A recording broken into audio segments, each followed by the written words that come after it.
না, এখন পর্যন্ত আমাদের এই ধরনের কোনো প্ল্যান নাই, আর আমরা আসলে ওইটাতে বিশ্বাসীও না। শুধু বড় নাম হলেই হয় না, আমাদের যদি দেখেন যে বিদেশিগুলো আছে এরা পুরো টুর্নামেন্ট খেলছে, এই কন্ডিশনের সঙ্গে ওদের অ্যাডজাস্ট হয়ে গেছে। তো আমরা ওইটা বিশ্বাস করি না যে একটা বড় নাম আনলেই ও ডেলিভার করে দিবে, ও তো নাও করতে পারে। তো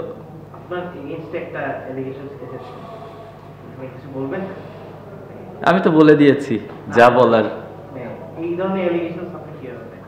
এটা দুঃখজনক, দুঃখজনক। আপনার যে কারো ব্যাপারেই যদি কোনো কিছু লিখতে হয় বা বলতে হয়, সেটা প্রপার ডকুমেন্টস সহ যাচাই বাছাই করে বলা উচিত। এটা শুধু আমার জন্য না, সবার জন্য। হ্যাঁ, অবশ্যই সম্ভাবনা ছিল। তার আগে এটা ভুলে গেলেও চলবে না যে আমাদের কোথা থেকে কোথায় নিয়ে গেছে শামীম। তো ডেফিনেটলি একটা ম্যাচ যখন চলে ওখানে মোমেন্টাম শিফট হতে থাকে। তো আমাদের যেমন প্রথমে আমরা মোমেন্টাম হারিয়েছি, পরে শামীম আর ইমন সেটা ব্যাক করেছে, কিন্তু আমরা প্রথমে এত বেশি উইকেট হারিয়ে ফেলেছি যে পরে একটা পার্টনারশিপ হওয়ার পরেও সেটা এনাফ ছিল না, আমি যেটা ফিল করি। আর আমরা আসলে একজনের উপরে এত বেশি ডিপেন্ডেন্ট হতে চাই না, কারণ আমরা থ্রু আউট দ্য টুর্নামেন্ট পুরো টিম হিসেবে খেলছি, সবাই টুকটাক কন্ট্রিবিউট করছে। কিন্তু আজকের দিনটা আমি মনে করি যে ব্যাটসম্যানরা তাদের রোলটা প্লে করতে পারে নাই, অ্যাট দ্য সেম টাইম বোলিংয়েও আমরা আপ টু দ্য মার্ক ছিলাম না। মিঠুন, আপনি বললেন যে ব্যাটিংটাই মানে না পারার কারণ, একটু বলবেন কিরকম উইকেট ছিল আজকে, মানে এই উইকেটে কত রান করতে পারলে আপনার মনে হয় যে ফাইট করা? না, উইকেটটা খারাপ ছিল না বাবু ভাই। আমি যেটা করি, একটু স্লো ছিল স্টার্টিংয়ে, যেহেতু এটা হচ্ছে একই উইকেটে দুইটা ম্যাচ হয়।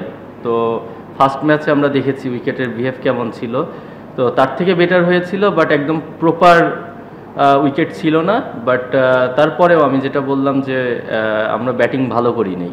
আমরা ব্যাটিং ভালো করলে 180 করলে হয়তোবা আমরা সেটা হচ্ছে ফাইট দিতে পারতাম।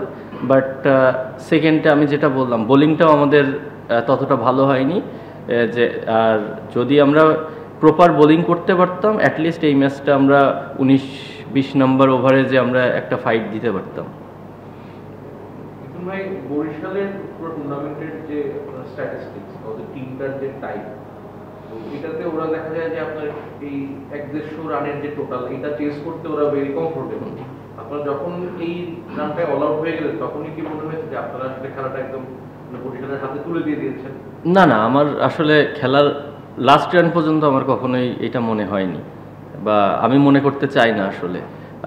আমাদের যেই টোটালটা হয়েছিল, আমরা যখন ফিল্ডিংয়ে নামি তখন আমাদের সবার মধ্যে ওই কমিটমেন্টটাই ছিল যে আমরা টিল লাস্ট বল পর্যন্ত ট্রাই করে যাব। তো ডেফিনেটলি বরিশাল অনেক স্ট্রং সাইড, সেটা আপনারা দেখতেই পাচ্ছেন সবাই। তো এরকম স্ট্রং টিমের এগেনস্টে অবশ্যই প্রত্যেক যদি জিততে হয় তাহলে আমাদের এই গেমটা খেলতে হবে, যেমন লাস্ট ম্যাচটা আমরা যেটা করেছিলাম। তো ডেফিনেটলি মানে এই জায়গাটায় আমাদের মিসিং ছিল আজকে।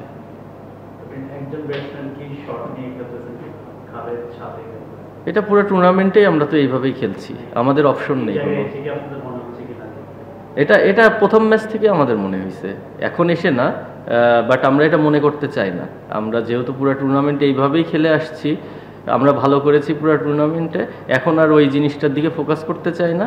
ওপরে আমরা যে 6টা ব্যাটসম্যান খেলছি, আমরা তারাই রেসপন্সিবিলিটি নেওয়ার চেষ্টা করছি। Thank you. ম্যাচ খুলে দেব। আচ্ছা, হ্যাঁ, ম্যাচ খেলে দিই। আগের ম্যাচে যারা খেলেছে রংপুর কিংবা খুলনা, তারাও হুট করে 2-3 জন করে বিদেশি বাইরে থেকে এনেছে। আমরাও কথা বলছি, আপনাদের জিজ্ঞেস করছি যে আপনাদের কোনো বিদেশি আসবে কিনা। গত 2 আসরেও দেখা গেছে যে এক ম্যাচের জন্য ক্রিকেটার আসছেন। তো যে কোনো টুর্নামেন্টের জন্য এই ধরনের সিনারিও কতখানি আইডিয়াল? যদি ক্রিকেটিং দিক থেকে দেখেন তাহলে আইডিয়াল না, কারণ দেখেন অনেক রংপুরের ম্যাক্সিমাম প্লেয়ার আজকে সকালে পৌঁছেছে, জার্নি করে জেট লেগের ব্যাপার আছে।